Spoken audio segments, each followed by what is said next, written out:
बिस्मिल्लाहिर्रहमानिर्रहीम। I am here mister Muaz Mazari. मैं आप लोगों को आज के टॉपिक में साइंस के बारे में बताऊंगा कि साइंस क्या है। देखिए, हर किसी का अपना अपना वे होता है टीचिंग करने का, लेकिन मेरी यही कोशिश होती है कि मैं अगर किसी को कोई चीज़ समझाऊं तो मतलब बग़ैर कोई हेजिटेट के कि कोई क्वेश्चनिंग कर सके, मतलब हम किसी के ऊपर डोमिनेंस ना हो तो बेहतर है। सही है ना? तो क्लास में एक बच्चे को नहीं बल्कि सब बच्चों को देखकर उसी हिसाब से जर्नल वे और अच्छे तरीके से हमें पढ़ाना चाहिए।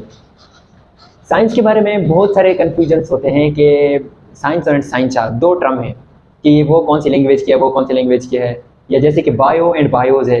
लेकिन साइंस साइंसा इन दोनों में फ़र्क क्या है?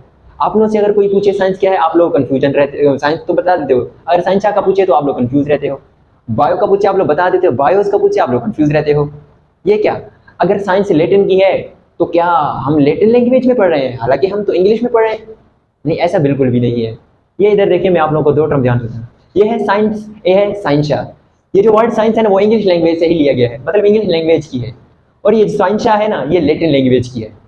पहले ज़माने में इंग्लिश नहीं होता था, पहले ज़माने में लैटिन होता था। जब अंग्रेज़ों ने तरक्की किया, उन्होंने सोचा कि ये जो लातीनी है वो अपनी ज़बान में इसी चीज़ को तो साइंसा बुला रहे हैं, हम अपनी ज़बान में इसको क्या कहेंगे, तो उन्होंने नाम रख दिया साइंस का।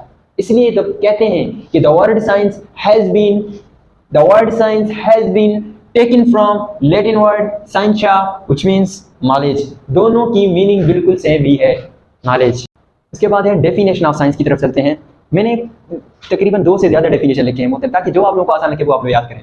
लेकिन साइंस की जो साइंटिफिक डेफिनेशन है वो एक ही है, वो मैं आप लोगों को बता दूं। वर्ड साइंस की इंट्रोडक्शन की तरफ चलते हैं। कह रहे हैं the word science has been taken from Latin word. Latin word कौन सा? Scientia, which means knowledge. It is a knowledge that we get from observation and experiment is called science. Science वो इल्म है जो हम तजर्बों और मुशाहिदों के जरिए हासिल करें, उसे साइंस कहते हैं। सही है ना? और ऑब्जर्वेशन एंड एक्सपेरिमेंट क्या है? ऑब्जर्वेशन मतलब कोई चीज़ आपको अपनी आंखों से देखना, सही है, या उन्हें ऑब्जर्व करना, सीखने की कोशिश करना।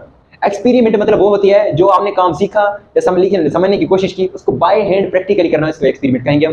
सिंपल सी बात है। या अगर कोई चाय बना रहा है, मैं उसको चाय बनाते हुए देख रहा हूँ, ये मेरी ऑब्जर्वेशन होगी। फिर उसके बाद मैं चाय खुद बनाऊँ अपने हाथों से, ये मेरी एक्सपेरिमेंट होगी। सही है। और डेफिनेशन है study about universe is called science. Universe के बारे में, कायनात के बारे में इल्म हासिल करना साइंस ही कहलाएगा। Study about living and non living is called science. जानदारों और गैर जानदारों के बारे में भी इल्म करना साइंस कहलाएगा। आज का जो यही टॉपिक था। Thank you so much.